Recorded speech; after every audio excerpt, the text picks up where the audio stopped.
చిరంజీవి రాజకీయ పార్టీ అనే బాతుని ఒకేసారి కాంగ్రెస్ పార్టీకి ఇచ్చేస్తే పవన్ కళ్యాణ్ మాత్రం ఆ బాతు ద్వారా గుడ్లను మాత్రమే విక్రయించే పని మొదలు పెట్టుకున్నారా అన్న అభిప్రాయం అయితే కలుగుతోంది. ఇప్పుడు పవన్ కళ్యాణ్ వయసు ప్రస్తుతం 53 ఏళ్ళు. మరో 25 ఏళ్ల పాటు 25 ఏళ్ల పాటు 2.5 దశాబ్దాల పాటు చంద్రబాబు నాయుడు నాయకత్వంలోనే తాను పనిచేస్తానని పవన్ కళ్యాణ్ ప్రకటించారు.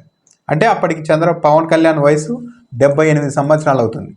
78 సంవత్సరాల వరకు చంద్రబాబు నాయుడు నాయకత్వంలో తెలుగుదేశం పార్టీ కింద పనిచేస్తే మరి ఇక జనసేన పార్టీ సొంతంగా ఈ రాష్ట్రాన్ని పాలించేది ఎప్పుడు అన్న ఒక ప్రశ్న వస్తుంది. పవన్ కళ్యాణ్ మరో అంశాన్ని కూడా చెప్పారు. రాజకీయ పార్టీ పెట్టిన తర్వాత చంద్రబాబు నాయుడుపై తనకు అపారంగా గౌరవం పెరిగిందని కూడా మాట్లాడారు. ఎందుకు ఆ గౌరవం పెరిగిందంటే ఒక రాజకీయ పార్టీని నడపడం ఎంత కష్టమో ఆయనకు అర్థమైంది కాబట్టి. ఒక రాజకీయ పార్టీ పెట్టడం అన్నది ఆత్మహత్య సదృశ్యమే. లక్షలాది మందిని ఏకం చేసి ఒక భావన మీద ఏకతాటి మీదకి తెచ్చి ప్రజలకు సేవ చేయడం, మంచి చేయడం అన్నది చాలా కష్టసాధ్యమైన పని అని పవన్ కళ్యాణ్ చెప్పారు.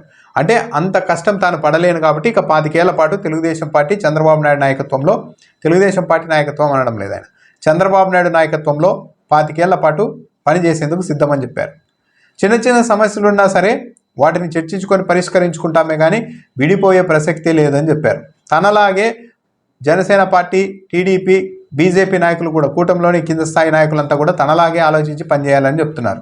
అంటే జనసేన పార్టీ నాయకులు కూడా తెలుగుదేశం పార్టీ నాయకత్వం కింద పనిచేయాలి అన్నది పవన్ కళ్యాణ్ చెప్తున్న మాట. అంటే పవన్ కళ్యాణ్ డైరెక్ట్గా చెప్తున్నది తాను శాశ్వతంగా తెలుగుదేశం పార్టీకి, చంద్రబాబు నాయుడికి, మరీ ముఖ్యంగా చంద్రబాబు నాయుడికి ఒక ఉపగ్రహం లాగే తాను ఉంటానే కానీ తానే ఒక గ్రహంలాగా తయారయ్యే పరిస్థితి ఉండదు అని కూడా పవన్ కళ్యాణ్ స్పష్టంగా చెప్తున్నారేమో అనిపిస్తుంది.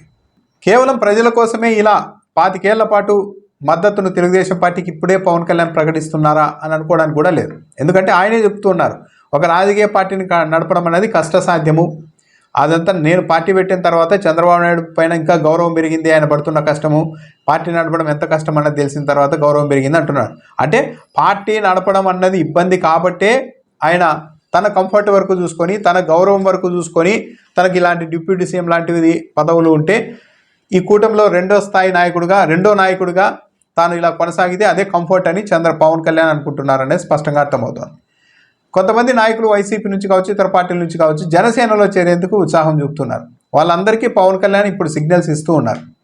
మీరంతా వచ్చినప్పటికీ కూడా మీ అందరికీ నేను అవకాశాలు కల్పించలేను, నా అవకాశాలు మాత్రమే చూసుకుంటాను.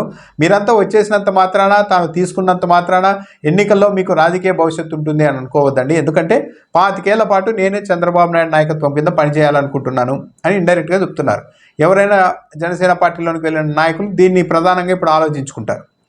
జనసేన పార్టీ పవన్ కళ్యాణ్ చంద్రబాబు నాయుడు కింద పనిచేయడం మొదలుపెట్టిన తర్వాత ఇక ఇచ్చిన సీట్లు తీసుకోవాల్సి ఉంటుంది. ఇప్పుడు వెళ్ళిన నాయకులందరికీ కూడా జనసేన పార్టీలోనికి గ్యారంటీగా వెళ్ళినా కూడా గ్యారంటీగా టికెట్ అన్నది దాదాపు అసాధ్యం. దాంతోపాటు పదే చంద్రబాబు నాయుడు నాయకత్వం కింద అయితే 25 ఏళ్ల పాటు పనిచేసేందుకు కూడా సిద్ధమని చెప్తున్నారు. కానీ తెలుగుదేశం పార్టీ నాయకత్వంలో పనిచేసేందుకు సిద్ధమని పవన్ కళ్యాణ్ చెప్పడం లేదు. సరే, చంద్రబాబు నాయుడు ముఖ్యమంత్రిగా ఉన్న రోజులు పవన్ కళ్యాణ్కి ఎలాంటి ఇబ్బంది ఉండకపోవచ్చు. ఇప్పుడు క్యాబినెట్ సమావేశం జరుగుతూ ఉంటుంది అనుకుందాం, మంత్రులంతా ముందే వెళ్ళి కూర్చున్నారు. ముఖ్యమంత్రిగా ఉన్న చంద్రబాబు నాయుడు వచ్చినప్పుడు మంత్రులతో పాటు పవన్ కళ్యాణ్ కూడా లేచి నిలబడి స్వాగతం పలకవచ్చు. ఎందుకంటే చంద్రబాబు నాయుడు వయసులో పెద్దవారు కాబట్టి. అదే రేపు పొద్దున తెలుగుదేశం పార్టీ వాళ్ళు భావిస్తున్నట్టుగానే ఈ టర్మ్లోనే నారా లోకేష్ని ముఖ్యమంత్రి చేసేసుకోవాలి అనుకుంటే, నారా లోకేష్ కూడా ముఖ్యమంత్రి అయితే అప్పుడు నారా లోకేష్ క్యాబినెట్ సమావేశానికి వస్తే ముఖ్యమంత్రి హోదాలో అప్పుడు మంత్రులతో పాటు పవన్ కళ్యాణ్ కూడా లేచి నారా లోకేష్కి స్వాగతం పలికేందుకు ఇష్టపడతారా? లోకేష్ నాయకత్వంలో, తనకంటే చిన్నవాడైన లోకేష్ నాయకత్వంలో పవన్ కళ్యాణ్ పనిచేసేందుకు సిద్ధపడతారా? లేదు కేంద్రానికి వెళ్ళిపోతారు మంత్రి పదవి తీసుకొని, అలాంటి పరిస్థితి వస్తే అని అంటున్నారు. మరి అప్పుడు నరేంద్ర మోడీ నాయకత్వం కింద పనిచేయడమే అవుతుంది. రాష్ట్రాన్ని వదిలేసి కేంద్ర రాజకీయాలకు వెళ్ళిపోయినట్టు అవుతుంది. సో పవన్ కళ్యాణ్ చెప్తున్నది అయితే చాలా క్లియర్గా ఉంది. ఆయన అయితే తన వరకు ఒక మంచి పదవి ఇచ్చి, గౌరవం ఇచ్చి, కూటమిలో రెండో నాయకుడిగా గుర్తిస్తే చాలు, నేనైతే 25 ఏళ్ల పాటైనా చంద్రబాబు నాయుడు నాయకత్వంలో ఉండేందుకు సిద్ధమంటున్నారు. తన పార్టీని సొంతంగా డెవలప్ చేసుకోవాలనే ఆలోచన కూడా ఆయనకు లేదు అన్నది స్పష్టంగా అర్థమవుతోంది. పార్టీని సొంతంగా డెవలప్ చేసుకొని అధికారంలోనికి రావాలి అనుకునే ఏ నాయకుడు కూడా ఇలా 25 ఏళ్ల పాటు మద్దతును ఇంకో పార్టీకి రాసి ఇవ్వరు, మీ కిందే పనిచేస్తామని. కాబట్టి పార్టీని సొంతంగా బలోపేతం చేసుకునే ఆలోచన కూడా లేదు. ఎవరైనా జనసేన పార్టీలోనికి వెళ్తే వాళ్ళకు గ్యారంటీగా టికెట్లు కానీ రాజకీయ భవిష్యత్తు అన్నది కూడా పవన్ కళ్యాణ్ గ్యారంటీ ఇచ్చే పరిస్థితి కూడా కనిపించడం లేదు.